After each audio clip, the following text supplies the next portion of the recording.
Are they simply supporting Pride or are they profiteering? Well, we'll discuss this in a moment. First though, Katie Silver's been to Oxford Street to take a look at the preparations. Here we are in Oxford Circus in the heart of central London, and basically you can't go half a block without seeing some business displaying some form of rainbow. Here in the background we can see Three with their Love is Good. Adecco also has a rainbow flag there.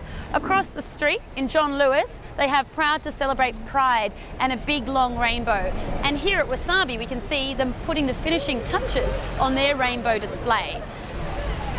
Topshop has painted their entire walls with rainbow coloured dots. You've got a rainbow flag, you've got rainbow on your back. Tell me, what do you make of companies who are putting up rainbow displays? Okay, so I think that basically it's good that companies and brands are supporting about LGBTQI rights, but I think it's important also that they give back. I think it's a good thing, so I think it's just spreading awareness even further than what it already is. It can be seen as a negative thing if the LGBTQ members think that they're not using it appropriately because they're just using it for the money and not wanting to spread awareness about it. On the whole, definitely good. I think consumers just need to probe the brands a bit harder on what they're really doing beyond the shop front. I think there's zero transparency as to what it actually means, but maybe that's by design, because are they investing any money or doing anything?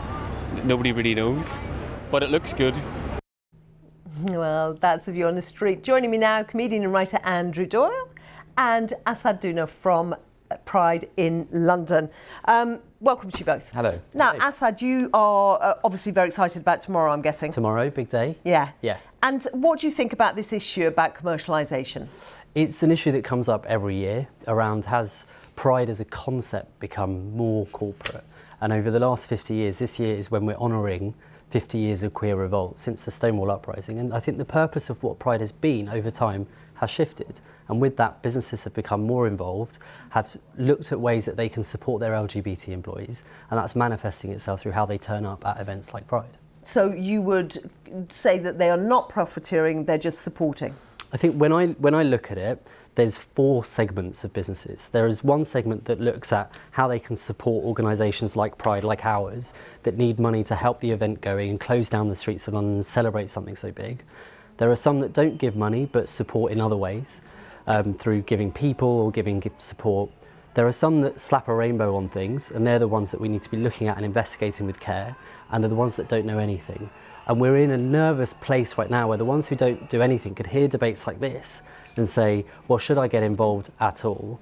And the ones that do have the rainbow, we need to be looking into, well, what exactly are they doing and how are they supporting the issues that face the LGBT community, like homelessness and like things of exclusion from broader society.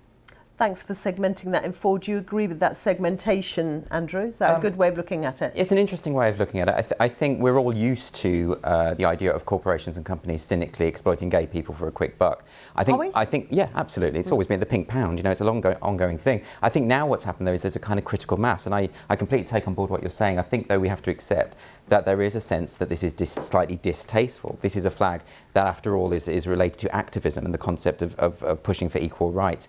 And now it is being manipulated as a kind of indicator that you are good, that you are virtuous, and that you're on the quote unquote the right side of history.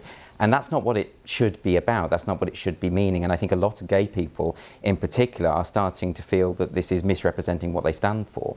So, but do you, I suppose, agree with Asad's point that you know, segments 1 and segments 2, either supporting financially, right, or supporting with your people or other logistics, is really helping? So you're making the very important distinction of people who are actually doing something productive and people who are merely signalling that they are pro-gay rights. But I feel that the optics of it, I mean, I went into a very popular Japanese chain, I won't say what it's called, and the mat told me that they were proud that they didn't discriminate against LGBT people. And my feeling about that is, well, why would you? My default expectation is that you wouldn't. We don't live in a society where that sort of thing is acceptable. And it reminds me of when people started a campaign where they wore safety pins to broadcast the idea that they're not racist. Again, I would assume you weren't. But we live at a time where that kind of signalling is needed. I think with the doormat example, we need to look at how did they get to that point where they thought a doormat was the right way to execute their campaign. I thought it was funny, actually. Or use that. But actually, when you look behind it, I think the rainbow flag right now is becoming a bit like the fair trade symbol. And when you look at how fair trade worked, it was more about the supply chain. Actually, what are you doing going inside the organisations? But do you think that there is widespread discrimination against gay people in companies in this country? Because I think there is in broader society. If you look at what happened a couple of weeks ago to the bisexual woman and the lesbian woman on a bus who were attacked,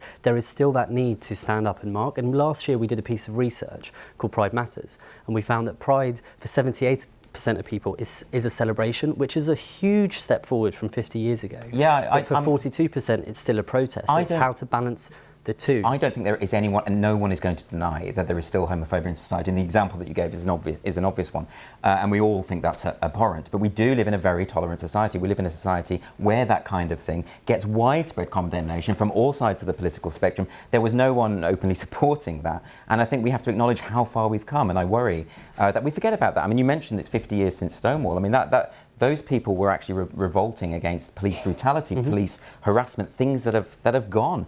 You know, and I'd feel a lot more comfortable about these corporations doing this if, for instance, they'd have done the same before the Equality Act in 2010, if they'd done the same before Section 28 was repealed in 2003, if they'd done the same before the age of consent was equalised in 2001. We have to accept that they've taken a market decision to make as much money as possible, and they've calculated that. In part, yes, there is a market decision because you have the peak of Pride.